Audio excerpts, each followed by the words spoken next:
platform for the people to have more power. Please welcome Senator Bernie Sanders.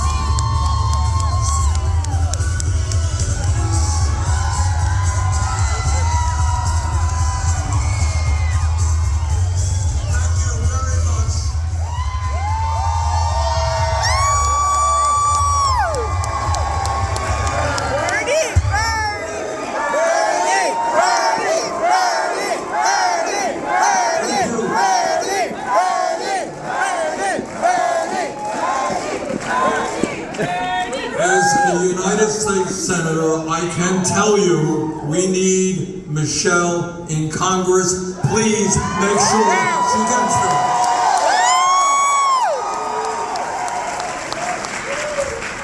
Look, here is the story, and it's not complicated. What politics is all about is which side are you on? You could be on the side of billionaires who want more tax breaks,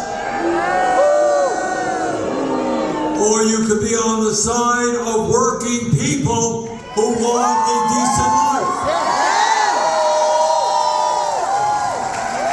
And that's what this campaign here is about and what it's about nationally. Now, whether you live in Vermont, and I'm going to be back in Vermont tonight with my heavy coat on, or whether you live in McAllen, in many ways the issues are exactly the same. What are the issues? The issues are if you work 40 hours a week, you deserve a living wage. Raise the minimum.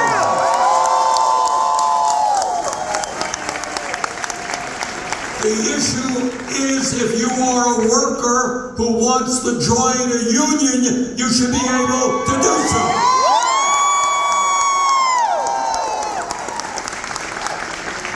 And I'll tell you what the other issue is here. And that is that health care is a human right, not a privilege. Brothers and sisters, all over the world, healthcare is considered a right guaranteed to all people. And yet in the United States, we spend twice as much per person on healthcare, and we have 85 million Americans, including many in this room, who are uninsured or underinsured. The function of healthcare is not to provide billions in profits for the insurance companies. It's to guarantee health care to all people.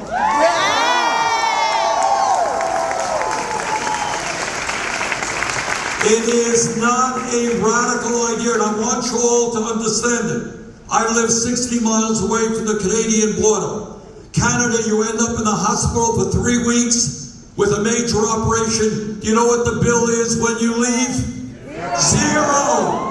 You go to the doctor, you don't have to take out your wallet. Healthcare is available to all. That is the case in many countries all over the world. We are the wealthiest country in the history of the world. If other countries can guarantee healthcare to all people, so can the United States. Let's do it.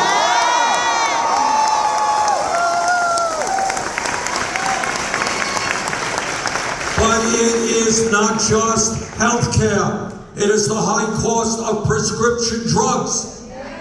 You got a pharmaceutical industry that is ripping off the American people, charging us in some cases 10 times more for the medicine that we need.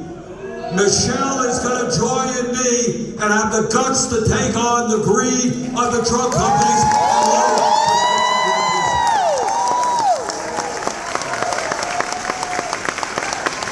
And then there is this issue of education. Let me say a word on this.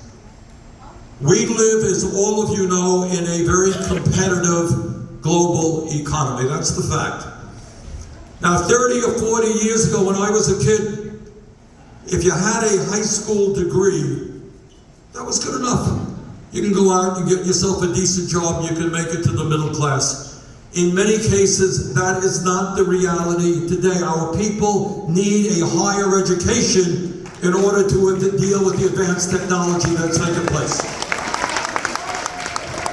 In America today, we got hundreds of thousands of bright young people who want to get a higher education. They want to go to a trade school. They want to advance themselves to make it into the middle class, but they're scared to death when they leave school, they'll be $50,000 in debt. That is not what America is supposed to be about. I grew up in a family that had no money. I lived in a rent-controlled apartment.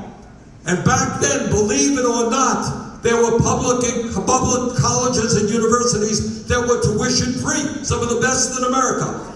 If 50 years ago we got a public colleges and universities tuition-free, we can do it today, and that's what Michelle believes.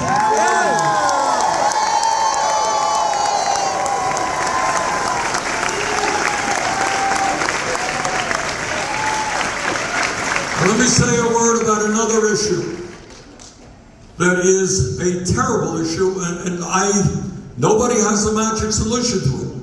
What the scientists tell us, and you know this right down here, is if we do not get a handle on climate change, the planet, the country, the state that your kids and your grandchildren will be living in will become increasingly unhealthy and uninhabitable. There will be more drought, more flooding, more extreme weather disturbances, more migration, because people all over the world are not going to have clean water to drink. They're not going to be able to grow their crops. They're going to be dealing with drought. We have a moral responsibility to transform our energy system. And when we do that, we create millions of good-paying jobs as we see.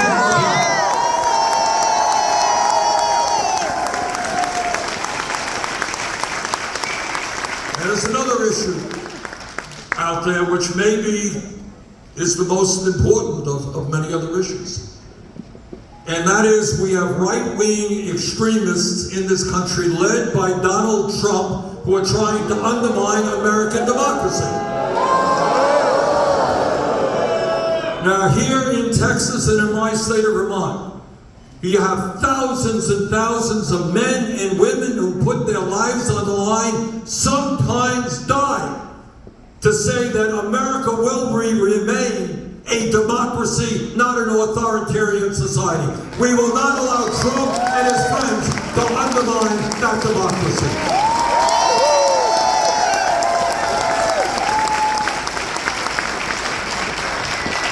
Now, I don't have to tell anybody here the nature of the economy in America today. You got two different economies. On one hand, you have the people on top who have never done better in the history of America. We now have more income and wealth inequality than we have ever had. 3 people in America now own more wealth than the bottom half of American society. Can you believe that? During this terrible pandemic, which has taken over 1 million lives in our country, millions and millions of people got sick, tens of thousands of workers died because they had to go to work. They didn't have a choice about whether they would sit home in their office with their fancy computer. They had to go into a hospital. We lost 5,000 nurses. They had to work in a warehouse. They had to work in a meat packing plant. They had to work with people who were next to them. Tens of thousands died because they didn't have any choice, but they had to feed their families. And at the same time as workers died, the billionaire class saw a $2 trillion increase in their wealth. If you are a worker in America today for a large corporation, know that the CEO of that corporation is earning 400 times what the worker is earning. And as a result of inflation, many working people are falling further and further behind. And I want to say a word about this inflation, because Republicans are going around and they're saying inflation is a serious problem. It is. A lot of people are hurting. Gas prices, food prices, drug prices, whatever it may be. What they don't tell you is what the causes of inflation are. They want to blame Joe Biden, they want to blame Bernie Sanders for inflation. Well, we have got to explain basic economics 101 to them. And that is, inflation is not just an American issue. In the United Kingdom, inflation is 10%, 2 points higher than it is in America. In Europe, it's 11%, we're at 8%. The causes of inflation are the pandemic and the breakdown of supply chains, raised prices. The causes of inflation are the terrible, terrible war, Russian invasion of Ukraine and all that that has done. But there is another cause of inflation which Republicans in a million years will never talk about it.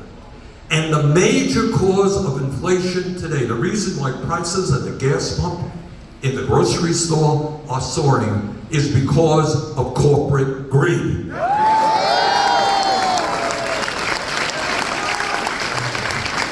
If you want to know why you're paying high prices at the gas pump, ask ExxonMobil, who are enjoying record-breaking profits right now. If you want to know why food prices are high, ask the major food companies who have jacked up their prices to unconscionable levels.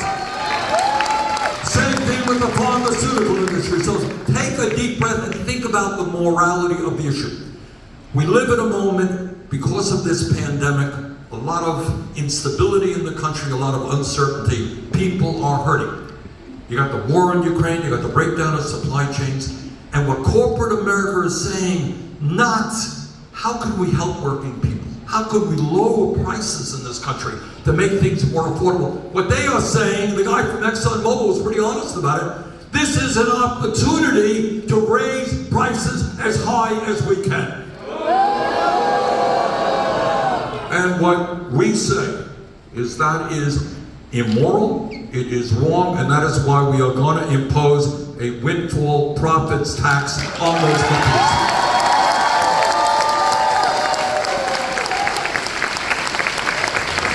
I want to say this as well. Republicans go around and they're saying the cause of inflation is the large amount of federal spending with the American Rescue Plan. And as the chairman of the Senate Budget Committee, I helped write that bill. So I know a little bit about it. Now, I want you all to think back 2 years ago. We were a country without vaccines. Thousands of people every day were dying. People by the millions were losing their jobs. Remember that? Yeah. And what the President of the United States and what Congress did without one Republican vote is what we said is, you know what? When working people are struggling, when hunger in America is on the rise, when people are worried about being evicted from their apartments because they can't afford to pay the rent, you know what? Yes. We will provide $1,400 for every man, woman, and child in this country. And I don't apologize for that.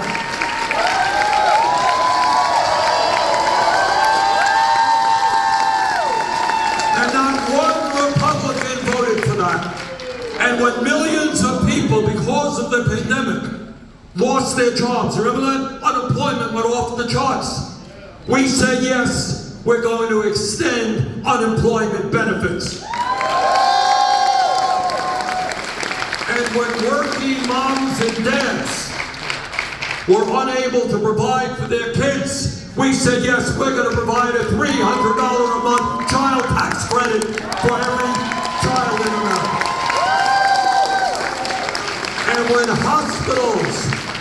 when some hospitals in America were on the verge of collapse because so many COVID patients were entering and their doctors were getting sick and their nurses were getting sick, we said, yes, we're going to spend billions to help hospitals care for sick patients.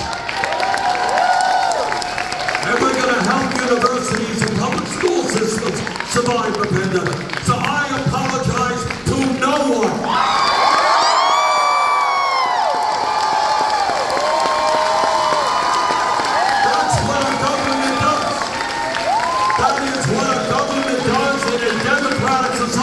When people are hurting, the government says we are in this together. Yes. And the president and Congress did the right thing without one Republican vote. Now that was an expensive bill, I don't deny it. It was $1.9 trillion, that's a lot of money. But let me tell you what the Republicans have in mind, because their vision is a little bit different. They don't want to help working parents. They don't want to make it easier for kids to go to college. They don't want to guarantee health care to all people. They got a different plan. And their plan is to repeal the estate tax, which applies to the top 1/10 of 1%. It would give a $60 billion tax break to Elon Musk's family. And in order to pay for this $1.5 trillion tax break, they want to cut Social Security, Medicare, and Medicaid. So our proposal, Michelle's proposal, is we say that at a time of massive income and wealth inequality, where the billionaires are doing better and better, they got more money than they can spend in 1,000 lifetimes. They got so much money, they're literally buying rocket ships to go to the moon. And what Republicans want to do is give those greedy bastards tax breaks. Well, we don't agree with that. We think that the rich should start paying their fair share of taxes. And we should use that money to improve life for working families all over this country. Now, right now, as you know, in the Senate, it's a 50-50 tie. Democrats control because of the vice president. In the House, Democrats have a very small majority. The vote right here in this district could determine which party controls the U.S. House of Representatives. Yeah. And I think the choice is clear. The choice is whether we give more tax breaks to billionaires and cut Social Security, Medicaid, education, and other needed programs, or whether we stand up for the working class of this country. Michelle Vallejo is on the right side. So brothers and sisters, in the next week or so, please do everything you can, not only make sure that you all vote, bring out your friends and your relatives and your uncles and your aunts and everybody else, bring them out. This could be a very, very close election. We desperately need Michelle in the Congress. Let's go out, let's do it, let's win this thing. That's what we're doing.